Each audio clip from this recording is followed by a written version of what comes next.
exactly the same. How does a receptor work, regardless of whether it's an autonomic receptor or a somatic receptor? They work exactly the same way. And this outlines how they work. We're going to draw it. That's the picture. So let's take a receptor, and it doesn't matter what kind. I can put the word somatic above this receptor, I can put the word autonomic above this receptor. It wouldn't matter. They all work exactly the same way. So I'm just going to draw a circle here. And that circle is going to be the receptor. Again, it doesn't matter what kind. It could be a pressure receptor, it could be a pain receptor, it could be an osmolality receptor, it doesn't matter. And that receptor is going to gather information. There's going to be some stimulus. Okay?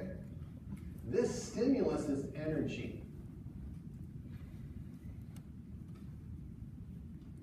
When I touch my skin, my finger that touches my skin, it's energy. The blood pressure within your blood vessels is energy. Osmolality within your blood vessels is energy. And we need to turn that energy into something electrical. And that's exactly what the receptor is going to do. It's going to take this energy, and as the energy of the stimulus is stimulating the receptor is going to do something called transduce the energy. Transduce is a fancy word for change. Okay, that word is in your notes.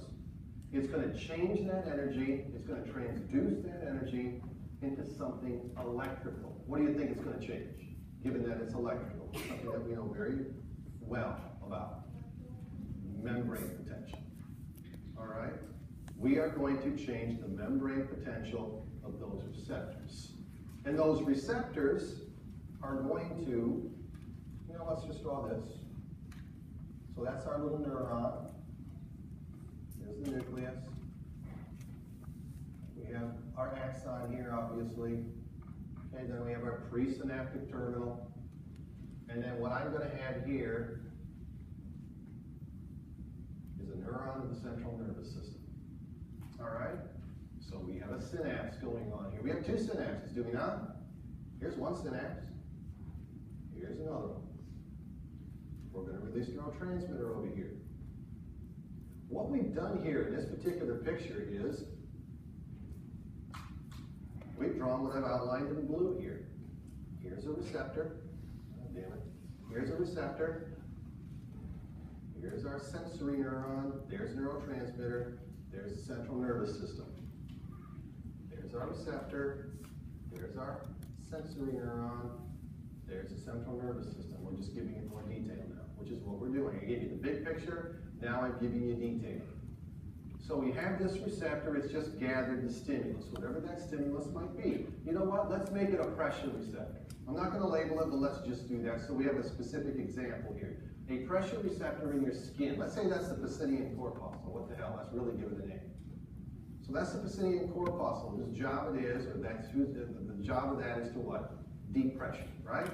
I'm touching my skin right now. I'm putting a pretty decent amount of pressure. I know that I'm putting a decent amount of pressure because I'm stimulating these receptors here with the energy of my finger. And why can I feel that? Because action potentials are marching to a certain area of the central nervous system, and it interprets that information. By the way, tell me what area of the brain that is. If that is a pressure receptor and you feel it, what area of the brain are we synapsing with? Make lecture receiver proud again. The somatosensory area of the brain, right? Isn't that's the job of that area of the brain, to detect pressure and touch and pain, all those things? We're putting everything together here now, guys. But how does that happen? So the energy gets transduced. So what we're going to do is that we're going to measure, let's put myelin on here, because most of the time sensory neurons are myelinated. Not always, but most of the time. By the way, how are we going to get the action potentials to the central nervous system? What kind of conduction? Saltatory conduction is what's going to happen here. What we're going to do is that we're going to measure membrane potential right there at that node. And we're going to see what happens here as a result of this stimulus doing its thing to the receptor. So we're going to have two traces here.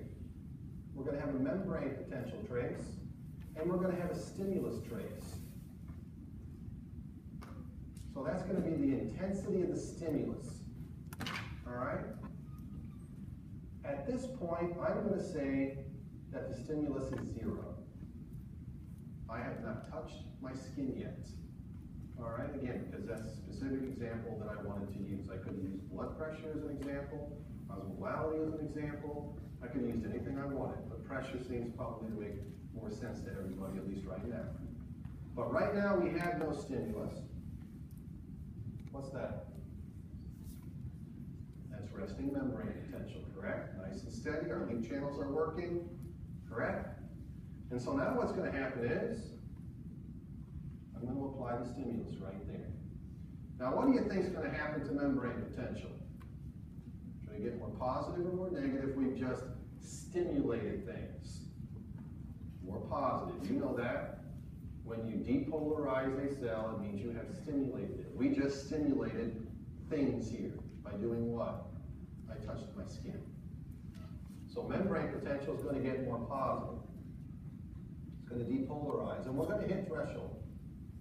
And so I'm touching my skin.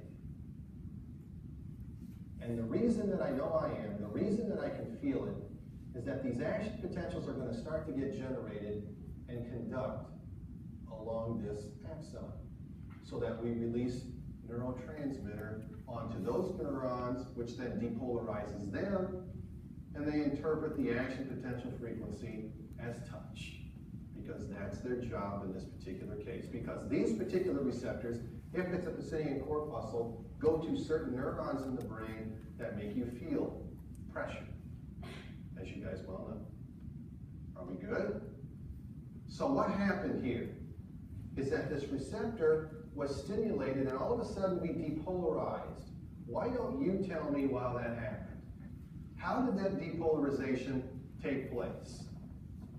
We spent a lot of time on it. The voltage gated sodium channels did open to give us these action potentials, but what did that? What could have happened to channels when it comes to this? So right here, tell me a channel that could have been opened, that might have otherwise been closed at that point, that would have caused a depolarization. An increase in permeability of what ion could cause that to occur? Sodium, I'll buy that. We could have had an increase in sodium permeability, meaning sodium channels open. What else could have happened there? Could we have closed a channel? Could we?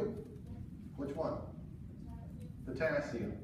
Could we have instead decreased the permeability of potassium? Does that cause a depolarization? Yes, it does. Look at the top of page 140. Where am I getting this shit? Or stuff? Sorry, it's not shit, this is good stuff. It's top of page 146. It's opening and closing channels. That's how we transduce the energy. The energy from the stimuli get transduced, get changed into an electrical energy by opening and closing channels. And when we open and close channels, we're decreasing or increasing permeability, and we're going to change the movement of ions, which does what? Changes membrane potential. And in this particular case, the change in membrane potential was a depolarization due to, you told me, an increase in sodium permeability, a decrease in potassium permeability. It could have been an increase in calcium permeability. It could have been a whole slew of different things. But that's what's happening here. So that's how the transduction takes place. It opens and closes channels. So when I do this, I just opened a channel in my Pacinian corpuscle, which was then transduced over to the neuron. That's how it works. All right? Now, that's the stimulus. Now I'm going to take it off. And now we're going to repolarize, and now we're resting. Do we feel anything at this point? No. The stimulus is gone. So our membrane potential is back at rest. There are no action potentials getting to that particular part of the brain, so there is no feeling at that particular point. What if we do this? The stimulus just got bigger. What should I do to the action potential? Should I make more or less of them? More. Why? Because stimulus strength dictates what? Action potential frequency. Did we learn that already? Did we draw a picture that was about this big back in the last chapter? Did we not? Subthreshold stimulus, threshold stimulus, submaximal stimulus, maximal stimulus, supermaximal stimulus. Remember all that stuff? I just did it. So we went from a stimulus to a bigger stimulus, and so now action potential frequency goes up.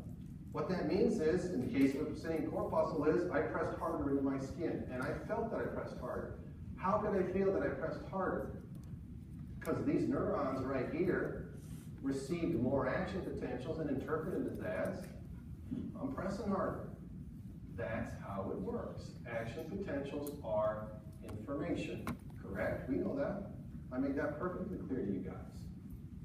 Okay? And you guys are so stinking smart, you already know. By the way, what have I taught you so far that's new, besides the name of receptors? Have I taught you a darn thing that's new? I have not. I taught you absolutely nothing new. Zero. You guys know what action potentials are? Permeability, increasing, decreasing. You already knew about the autonomics and the somatic nervous system from Siebert. You already knew what membrane potential is, resting, depolarization. You know all of this. There's nothing that I've really taught you up until this point besides a couple of words that's new. It might sound a little bit new because we're applying it now. We're taking information that we've already learned and then we apply it to something a bit more specific, which is what we're doing now. We're getting smarter. We're not allowed to forget anything. Again, I don't let you. All right? Are we good? So what we just drew right there is this picture. We just drew. Okay? That's how a receptor works. It doesn't matter what kind. It can be a visceral receptor or a somatic receptor. It doesn't matter. There's a stimulus, it's energy, it transduces it into electrical energy, it carries the information to the central nervous system, and the story. That's how they all work. Okay? And when they work properly, all is good. Now, let me ask you this. Let's say for whatever reason, these action potentials don't happen, but I'm still stimulating that receptor. Will it be detected? Will the stimulus be detected if for whatever reason these action potentials are not generated? Will that stimulus be detected by the central nervous system? Yes or no? No. The action, everything needs to work. Everything needs to happen or the stimulus does not get to where it's supposed to get. Not the stimulus, but the information from the stimulus. And I'm going to give you a specific example. What time we got? Okay, and after this example, I'll give you a little bit of a break. All right? And the example that I usually give deals with dentists. Those sadistic people. You get a wisdom tooth pulled. You're probably not going to do that without Novocaine lidocaine, right? Or maybe if you get a filling, you're probably not going to do that without Novocaine or lidocaine. And when you get that shot before you do these types of procedures, eventually you don't feel anything in that particular area where they gave you the shot. Now, given what you know, so let's do this. Okay, so we're going to put all these in the same family. So lidocaine. Okay, Novocaine.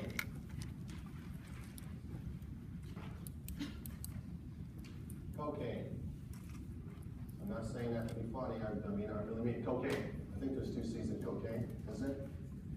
Doesn't matter. You guys know what it is. All right. Those things are all in the same family. And what those things are going to do, you tell me what you think they're going to do. So given what we know. So, you know what, let's just do this. When that dentist is doing his or her thing, that's the stimulus. So when that dentist has those big pair of pliers in their hand, and they're ripping bone out of your jaw in the form of your tooth, the pliers ripping, that's the stimulus. To pain receptors, obviously. All right? Now, The Novocaine was given first, but you don't feel